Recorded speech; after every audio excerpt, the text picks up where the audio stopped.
Sa ulo ng mga nagbabagang balita, 69 na anyos na lalaki tiklo matapos makuhanan ng ilegal na droga at baril sa Bao, Camarines Sur. Nasa 2,000 beneficiaries mula sa iba't ibang bayan sa Camarines Sur nakatanggap ng educational assistance mula sa Provincial Government of Camarines Sur. Ilang blooms, ready na ang Coachella outfit para sa live performance ng P-pop group na Bini sa Kaugmang Festival 2026.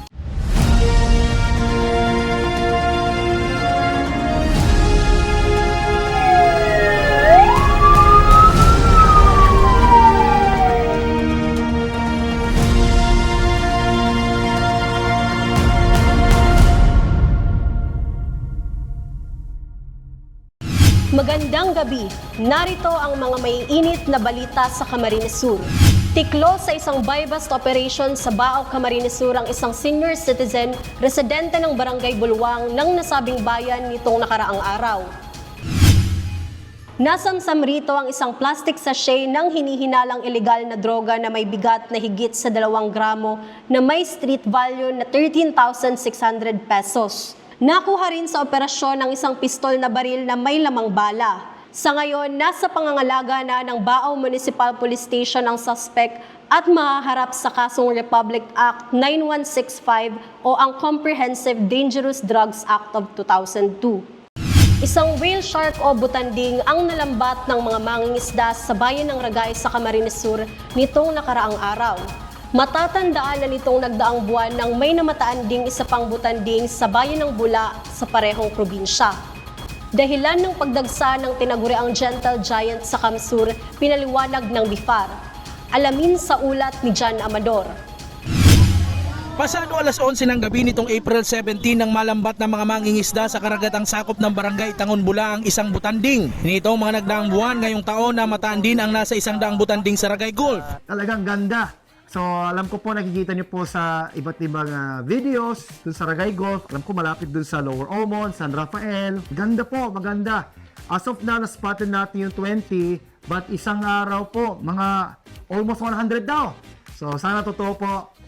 Kinontak po namin yung Department of Tourism and they are very, very excited po to make this into a tourist destination. Yung backstory, ever since naging chairman po ako ng aquaculture, with the help of Coast Guard, PNP, and BIFAR, we managed to strengthen our enforcement of illegal fisheries or illegal activities sa coastline.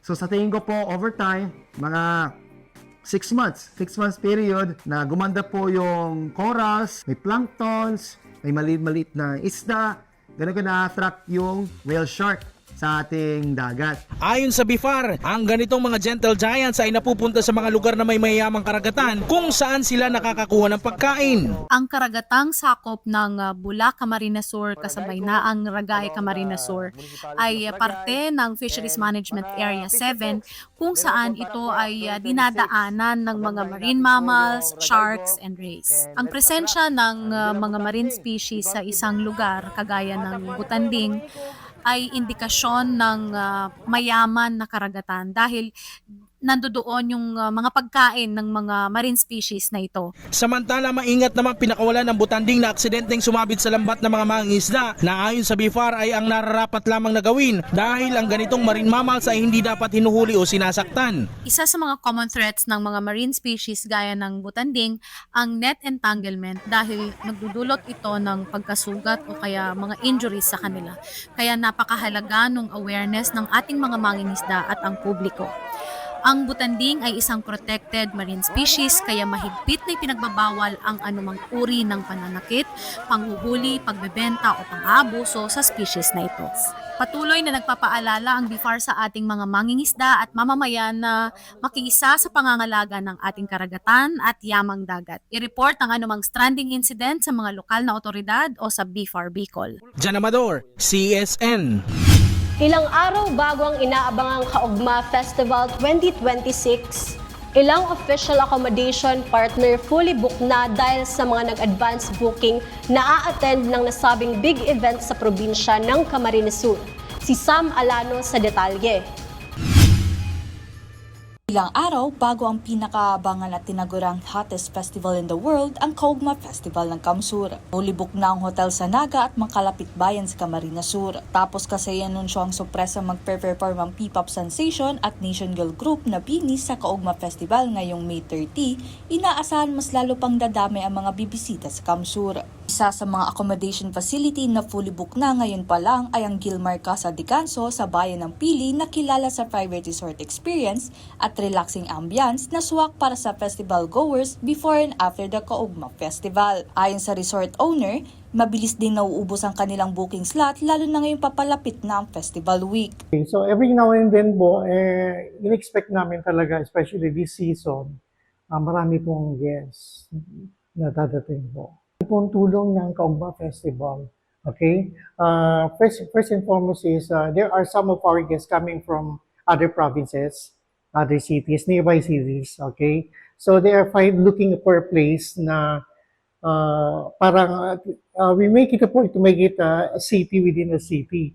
Ayon kay Governor El Rey Vildeverte, layunin ng Kaugma Festival na hindi lamang i-showcase ang mayamang kultura ng Kamsur, kasiyahan, kundi mas mapalakas pa ang turismo at ekonomiya ng lalawigan sa pamamagitan ng pagdagsa ng mga turista at concert goers. Ayon sa gobernador, ito ang People Festival na maraming natutulungan sektor. Kaugnay nito, nilabas na rin ng Kaugma Festival organizer ang listahan ng kanilang official accommodation partners upang matulungan ng festival goers na makahanap ng ligtas at verified na matutuluyan. Kabilang sa mga accredited accommodation ang Gilmar Casa de Canso, Casa La Isagora, Villa Quietrena, Home in Naga City at marami pang iba. At nakakatuwa ang mga hotel sa iba't ibang lugar. Ang balita ko sa Naga, fully booked na kahit sa ibang lugar. So, yan parte ng tourism program natin. No? Sam Alano, CSN. Higit kumulang 2,000 beneficiaries mula sa iba't ibang bayan sa Camarines Sur nakatanggap ng educational assistance mula sa Provincial Government of Kamsur. Programa malaking tulong para sa financial na gastusin ng mga mag-aaral. Narito ang report. Literal na kayod kalabaw ang inang si Minda sa pagpapaaral sa kanyang anak sa kolehiyo. Bilang isang ina at minimum wage earner na sapat lang ang kita, ay kulang pa umano ito pang matrikula kaya naman doble kayod umano ang kailangan upang maitaguyod ang pag-aaral nito. Mabuti na lamang umano ay may scholarship program tulad ng sa probinsya ng Kamsur na malaki ang maitutulong para maitawid ang pag-aaral ng kanyang anak sa kolehiyo. Sobrang nakakatabang po sa muyang magurang, lalo na po nagtitios.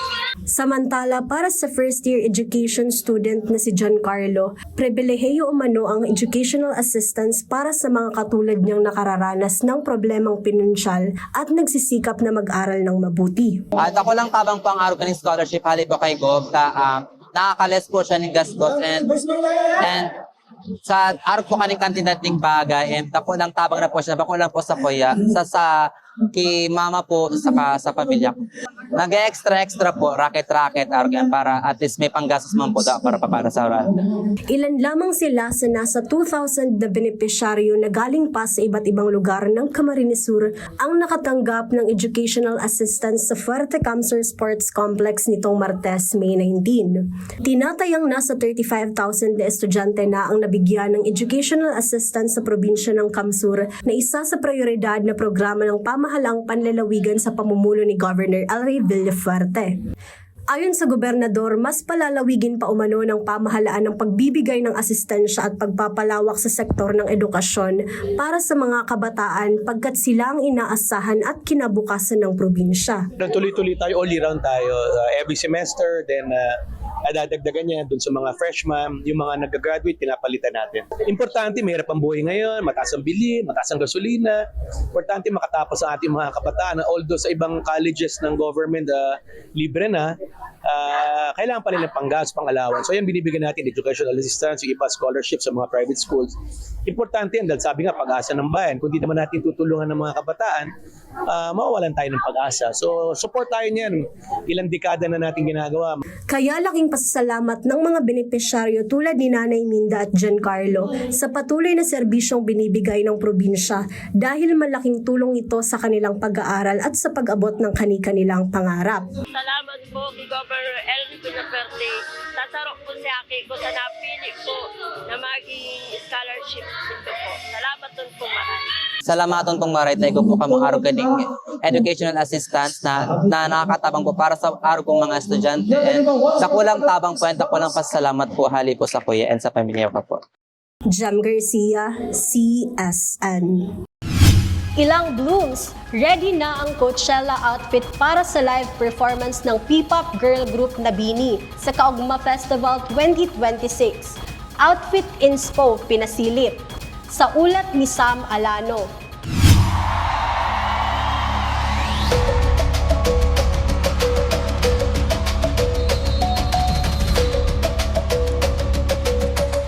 Simple pero fierce ang datingan ng Bloom na ito habang rumarampasot ang kanyang all-black concert outfit na inspired sa iconic festival fashion ng Nation Girl Group na BINI. Fitted black halter top na nagbibigay ng slick at edgy vibe partner with a dark denim short na perfect para sa mainit pero energetic na concert atmosphere. Dinagdagan pa ito ng printed neck scarf na nakastyle bilang statement accessories na dahilan para lumabas ang kanyang Coachella-inspired aesthetic. Ayon sa kanya, excited at matagal niya naman pinaghahandaan ng kanyang outfit para mas ramdam ang concert experience. Dahil sa kanyang bias na si BINI Gwen, inspired streetwear with a high fashion glam ang kanyang signature style. Dagdag pa niya na very BINI core umano ang kanyang fashion dahil simple but trendy at concert ready. Ito na rin ang kanyang outfit na susuotin sa performance ng grupo sa May 30 sa Kaugma Festival. Inspired po siya kay BINI Gwen po.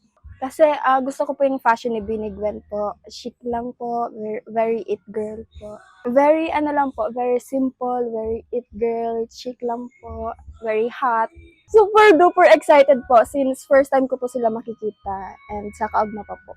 Matatandaan, pinag-usapan online ng Wire and Siren-inspired outfit ng BINI sa Coachella dahil sa kakaibang Pinoy-inspired styling at modern festival fashion. Umabot pa ito sa international recognition matapos mapansin ng mga kilalang magazine. Samantala, nagpapasalamat ang ka-Bloom sa probinsya lalo na kay Governor Elvi Pinaperte na nabigyan sila ng pagkakataon na makita at makapunta sa concert ng BINI. Anya tila suntok sa buwan makita ang BINI in person pero mapapanood niya ito ng libre sa May 30. Thank you po kay Gov. Ray dahil nabigyan kami ng chance na makita yung BINI in person through Kaugma po Festival.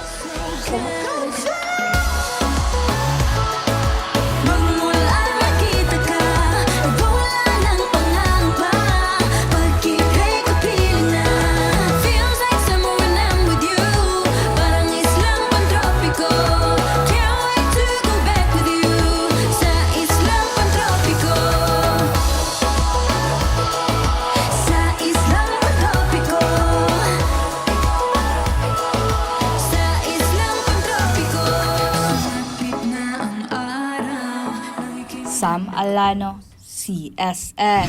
Magpapakilig bilang official serenader para sa Miss Kaugma Philippines 2026 ang singer at Viva artist leading man ng sikat na TV series na Golden Scenery of Tomorrow na si Wilbert Ross.